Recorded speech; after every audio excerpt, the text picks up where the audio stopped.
Accounts में deficit के बारे में सुनकर आई हूँ। हाँ ठीक है, बहुत अच्छा किया तुमने बताकर।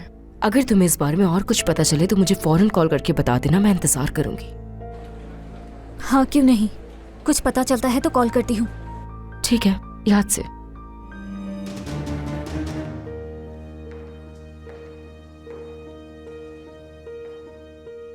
Good evening.